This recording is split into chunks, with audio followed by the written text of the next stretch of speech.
வணக்கம் நட்புக்களே.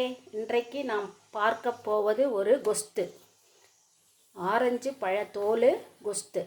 ஆரஞ்சு பழம் நம்ம உரித்து சாப்பிட்டுட்டு அந்த தோலை கொஞ்சமாக பிச்சு வாயில் போட்டு பார்க்கணும். அது கொஞ்சம் இனிப்பு டேஸ்ட்டும் கரகரப்பு கொஞ்சோண்டு தான் இருக்கணும். அந்த மாதிரி உள்ள தோலை செலக்ட் பண்ணி வச்சுக்கணும்.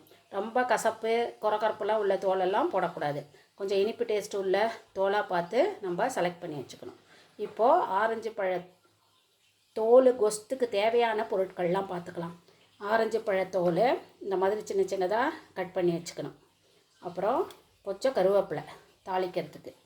அப்புறம் தாளிக்கிறதுக்கு 2 காஞ்ச மிளகா, 2 பச்சை மிளகா, ஒரு துண்டு இஞ்சி சிறிதாக நறுக்கியது. அப்புறம் கடுகு, உளுத்தம்பருப்பு, வெந்தயம், பெருங்காயம், சீரகம். அப்புறம் தனி மிளகாய்த்தூள் 1 டேபிள் ஸ்பூன், குழம்பு மிளகாய்த்தூள் 2 டேபிள் ஸ்பூன், மஞ்சத்தூள் ஒரு சிட்டிகை அளவு, உப்பு தேவையான அளவு, வெல்லம் ஒரு 2 டேபிள் ஸ்பூன், தாளிப்பதற்கு எண்ணெய். இப்போ இது எப்படி செய்யலான்னு பார்க்கலாம் வாங்க. ஆரஞ்சு பழத்தோல் நோய் எதிர்ப்பு சக்தியை அதிகரிக்கும். அப்புறம் ஈஸியாக டைஜஷன் ஆகும். அதனால் இதை நம்ம சேர்த்துக்கலாம். இதில் விட்டமின் சி இருக்குது. இப்போ இந்த குளிர்காலத்துலலாம் நமக்கு ஈஸியாக டைஜஷன் ஆகாது, தலை தும்மல்லாம் வரும் இல்லையா? அப்போல்லாம் இதை கொஸ்து மாதிரி செஞ்சு வச்சுக்கிட்டு தொட்டுக்கிட்டு சாப்பிட்டுக்கலாம். கொஞ்சமாக சாதத்தில் போட்டு பிசைஞ்சும் சாப்பிட்டுக்கலாம். இப்போது அடுப்பை பற்ற வச்சு நான் இப்போது மண் சட்டியில் தான் செய்ய போகிறேன். மண் சட்டி வச்சுக்கிட்டேன். இதுக்கு நல்லெண்ணெய் தான் நல்லா டேஸ்ட் கொடுக்கும். அதனால் நல்லெண்ணெய் ஊற்றிக்கலாம்.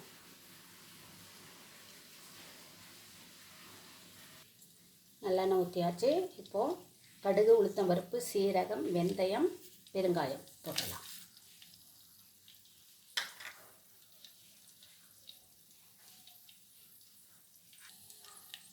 கடுகு பொரிஞ்சிடுத்து.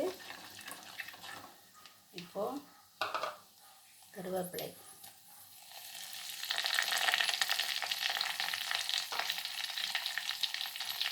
பச்சை மிளகாய், காஞ்ச மிளகாய், இஞ்சி.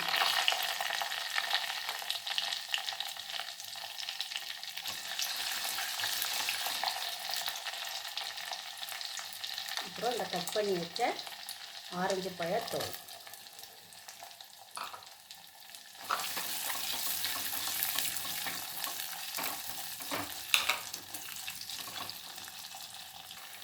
நல்லா எண்ணெயிலேயே வதங்கி வெந்துடணும். நம்ம எடுத்து பார்த்தா நசுக்குனா நல்லா ஈஸியாக நசுங்கணும். அந்த அளவுக்கு வெந்துடணும்.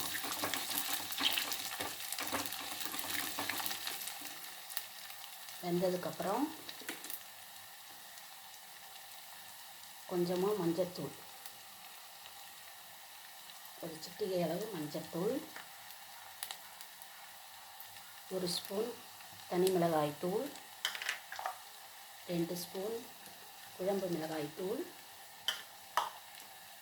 தேவையான அளவு உப்பு போட்டுட்டு நல்லா வதக்கிட்டு பச்சை வாசனை போகிற அளவுக்கு வதக்கிட்டேன். கொஞ்சம் நேரம் ஸ்லோவிலே வச்சு வதக்கணும். வதங்கினதுக்கப்புறம் ஒரு எலுமிச்சை அளவு நான் புளி ஊற வச்சு அதை அப்படியே கரைச்சிட்டு அதில் ஊற்றுவேன்.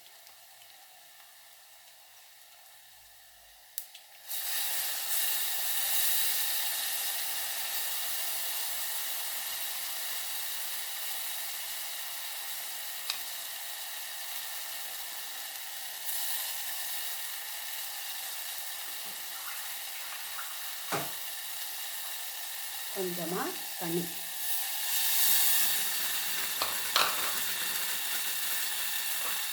இது நல்லா கொதித்து கிண்டி வரும்.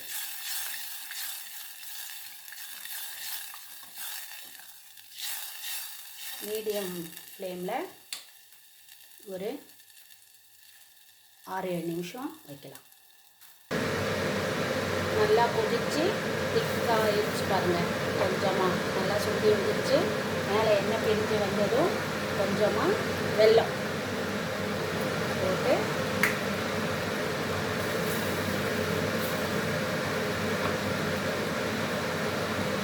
கலக்கி விட்டுறணும்.